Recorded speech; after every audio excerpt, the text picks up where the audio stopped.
Hey, awesome student. Welcome to English 1B. We are officially started. At this point, you hopefully watched the welcome video and the syllabus overview video. This video is being made to help you navigate modules 0 and 1.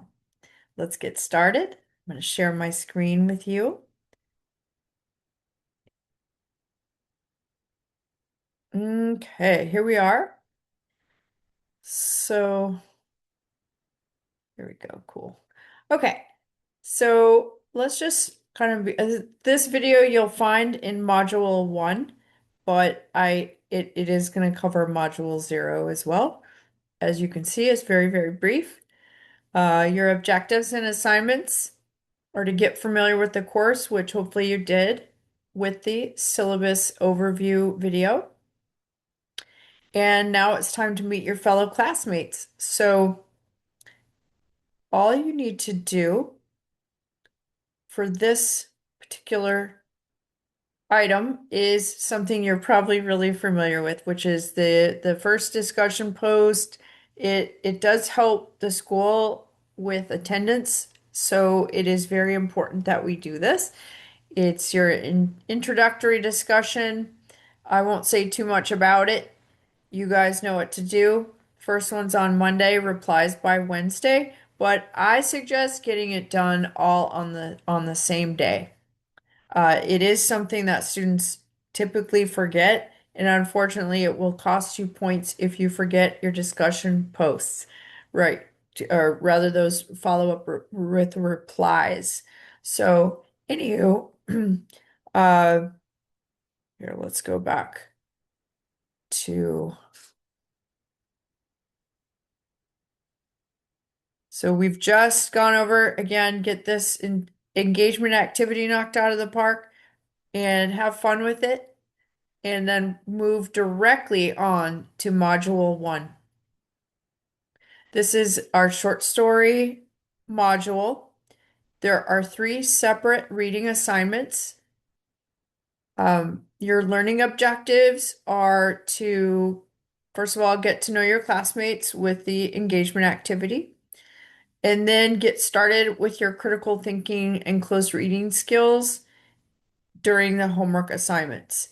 You will be summarizing and explaining your ideas using literary terms in the short fiction discussion post, as well as in your homework assignment. And you'll demonstrate effective use of summary, paraphrase, and direct quotation to support a thesis moving down the line in the first formal essay assignment. So keep in mind with in each module, all of your homework is designed to help support your essay assignment ultimately.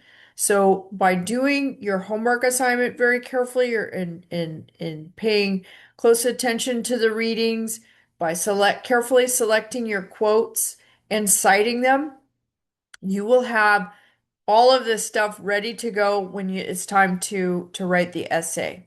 So everything builds. It's called scaffolding. I'm sure you probably have heard that, but every assignment kind of supports the next one coming up.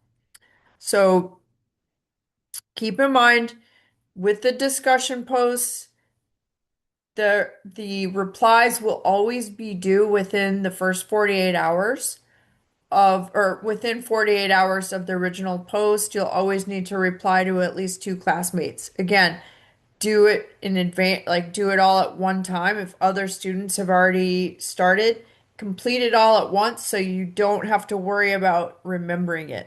Another thing you could do is actually setting a little reminder for yourself on your phone because again, there's many students have accidentally forgotten to reply in time and it does cost points and it is, I'm sure, annoying to you because I'm sure you want to get that done.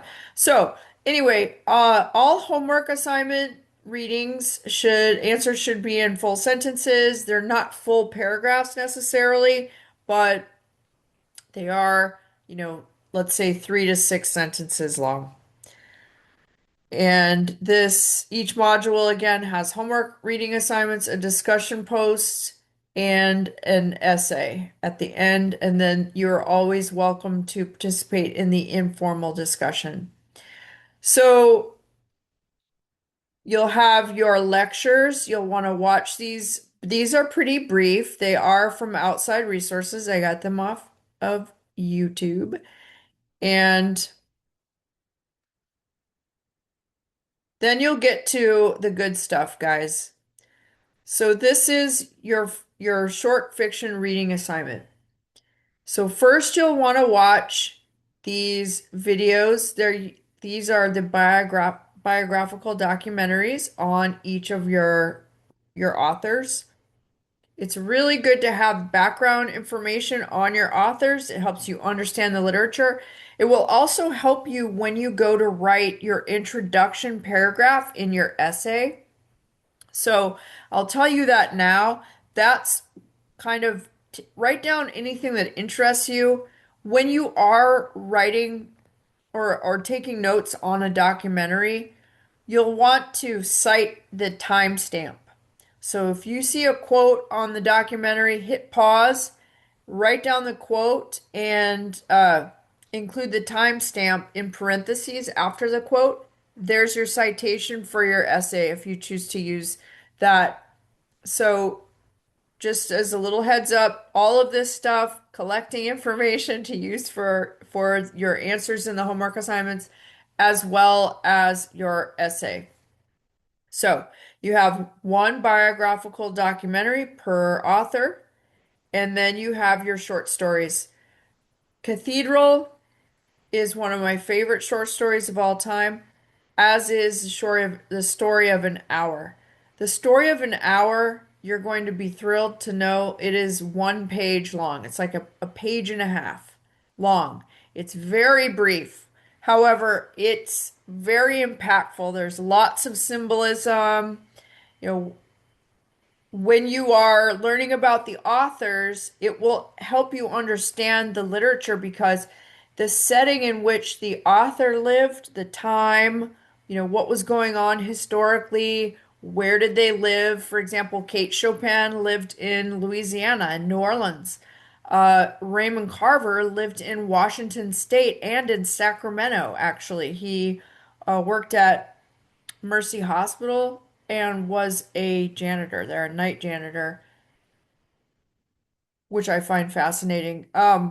So Raymond Carver also he lived in the 70s and 80s. He actually died in 1989, I believe. Kate Chopin lived 100 years before that. So what does the time, place, setting, other perspectives that Raymond Carver is a male writer, his themes might, what are some of the male specific, male gender specific themes that you might glean from his short story, and what the same gender perspective in the Chopin story. You can also observe their storytelling, the way in which the story is told. For example, Raymond Carver's story is told through the perspective of a first person narrator. So we have a limited perspective of just a single person. Human beings have a limited perspective, right? Whereas so we as a reader, when we're reading through the perspective of one narrator, we want to actually perceive it as though, when a friend tells you a story, if you know the other characters involved in their story, like, oh, my mom, blah, blah, blah, well, you know their mom and you know how this person might talk to their mom, or you know a little bit about their relationship. So you're reading into their dialogue, right? Maybe you're hearing one side of the story, but you might have a better perspective if you understood more, right? So that's going to be the case in when you're reading Raymond Carver. Consider what the other characters, how they might perceive or might feel as a result of the actions or words of the actual narrator, right? He might not be able to reflect on his own feelings just yet, right? So it's an interesting perspective, right? The Kate Chopin story, although it's very brief, it is told from an outside perspective. The narrator may or may not understand fully the story. It's up to the reader to again discern meaning and how the main character might feel as opposed to what the narrator is explaining to you. So, it sounds a little confusing until you read it, and maybe when you read it, you go, "Oh." So, these two short stories really offer very different perspectives. However, the way in which they're written is fascinating. These will be, I love this pairing because they are so different, so unique, and yet so such wonderful examples of a limited perspective of the narrator. So, anyway, I'll let you discover that on your own. I hope you enjoy it. Obviously, you can see I get really excited about this stuff. Again, remember to answer the reading questions in MLA format in full sentences and always use at least one cited quote. So the citation, if it's in a video, it will come from a timestamp. If it's on pages, it will be the page number. And you don't need to put the author's last name. For example, if you're writing only about Carver, then you wouldn't need to actually say Carver in the citation. It would be the page number. And before you begin reading, read these questions in advance. Um, and do that for both. And each of the stories has roughly 10, 9 to 10 questions. And again, you'll want to support them with cited quotes. And of each of your short story selections, all six, I've done my best to include an optional, purely optional video to watch a reenactment of the short story. So if you run out of time, that's fine, but they're there. These optional videos are here to for you to enjoy if you're like me and you just love this stuff and you want a little bit more. Or if you're maybe struggling to understand the perspective or you want something a little more obvious than what the author is doing on the page. So that's meant to again both be supportive and hopefully to for you to enjoy. And each of the short stories, you'll have the text, which is here in the link. And so here's one, for example, where you would have page numbers. Um, and Hemingway offers a unique perspective through the narrator. All short stories are done they're almost like a jewelry piece or something where each word is specifically chosen.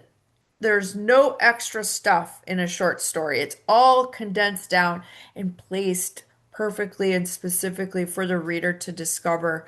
So, um, you know, I, as you can see, I get very enthusiastic about this stuff. But all your short stories, you have the optional video. You should have author background, although I might not have done that for this one. You can certainly look up Hemingway and John Updike. So Hemingway, his story is set in the like 1910, 1920s, somewhere in there, whereas John Updike is set in the 1950s. So Hemingway's set in Africa. I just told you the time. This is centered around two travelers. There is no narrator.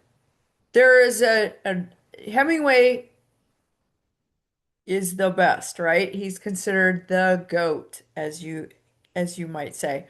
Um, and it's because he really reinvented the craft of short story writing. Hills Like White Elephants is a full-on discussion meant to kind of be perceived through someone eavesdropping. And if you've ever eavesdropped, say for example you're listening to someone at the table next to you, you're listening and you hear and there's all this subtext.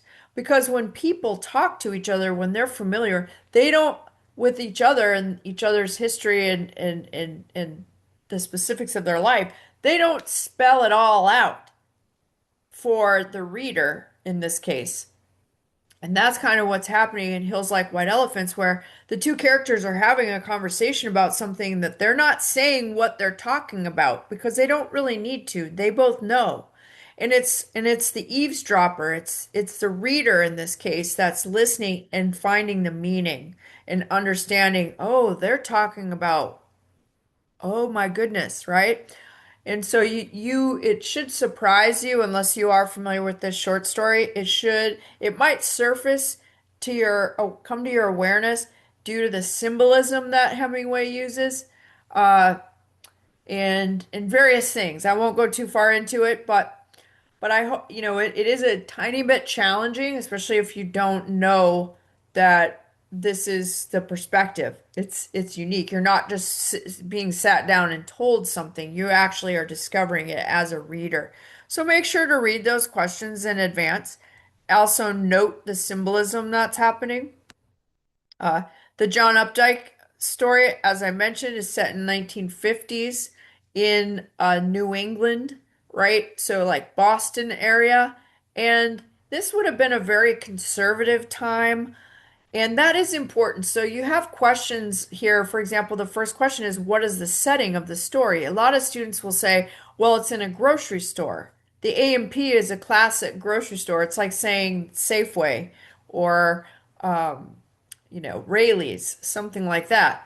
And so we know that because it's the title of the piece. However, when you're being asked what is the setting of the story, we want to include time, place, and what that would mean. When you're a student writing about literature, setting, like I said, means when it was written and stuff, what the placement was, but what does that mean in a bigger, broader picture? It's like if you're talking about 2026, you might be talking about sports, politics, uh, food trends, in social media trends, these kinds of things, news items. And so when they say what was the setting of the story in 1950s, what does that mean? It was a conservative time. This would have been before President Kennedy. It means a lot of different things. And so consider that when you are answering the question, what is the setting, not just for A&P, but also for all the short stories. Um, just kind of scooting along. Your third reading cover, you guys are going to love this if you like creepy, crawly, true crime stuff. This Oates short story is actually based on true crime. It is a fiction piece. I've included the Life magazine article that explains the background information and that on an incident that happened in 1966 that her short story is based on.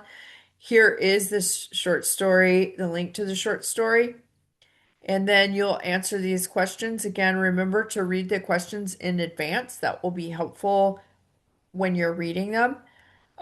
The excuse me, the next piece again, Creeper Crawly, don't we love it? Edgar Allan Poe. He's one of my favorite authors of all times, and perhaps one of yours as well. So you have a lecture on American Gothic literature, which Poe was one of the leading writers of, and kind of invented he actually invented the Sherlock Holmes kind of detective story, kind of the true crime story, right? But Cask of Amontillado is a creepy story about a guy seeking revenge for something that isn't quite clear to the reader. See if you can figure out what happened. Why is this guy doing what he's doing? And then there is an optional video, a film adaptation of this one for you. So hopefully you guys will enjoy that. Students often do. And then lastly, oh no, it's not. I'm sorry, almost second to the last. You have the short fiction discussion post. you're asked in a full paragraph, the 8 to 12 sentence paragraph, write a detailed um, paragraph about your favorite short story or character from the readings and use literary terms to identify and explain literary elements such as character, theme, conflict, symbolism. Include a citation. Always, always, always include a cited quote. Um, you might want to include a works cited entry. Again, this you can see in advance how this will be helpful when you're writing your essay because you can obviously cut and paste this information and put it in there as a follow-up. Um, anyway, you can read through this and then your responses will be due within 48 hours. But again, I encourage you to get it all done at once if and whenever possible.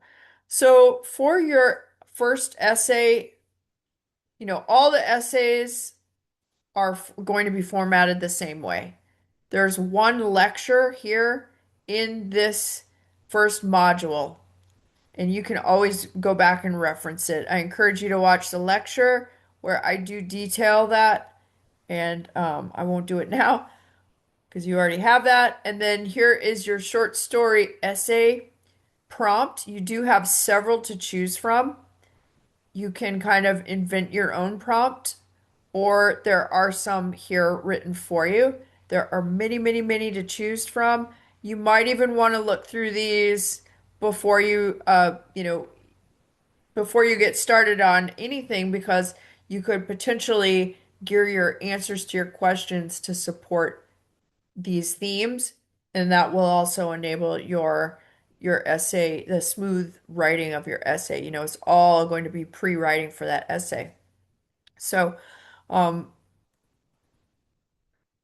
you can do in-depth explorations of specific short stories, or you can do kind of a compare and contrast using with using these various prompts here, but then you can select your own read, which of the selections and make your own compare and contrast uh, essay, if that makes sense, hopefully. So feel free to peruse through this. And then lastly, that's kind of the big thing.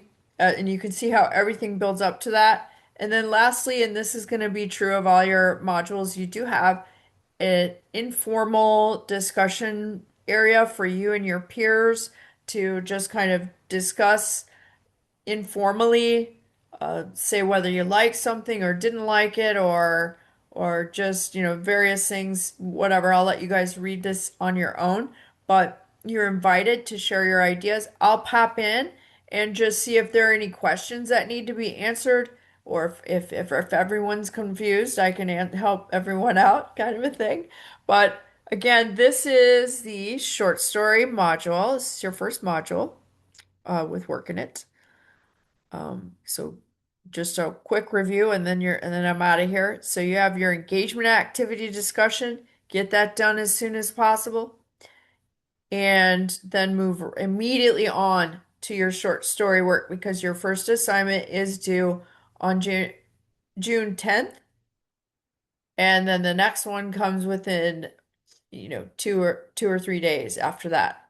And so on. So that is your short story module. I look forward to reading all of your answers and your insights, seeing what quotes you choose.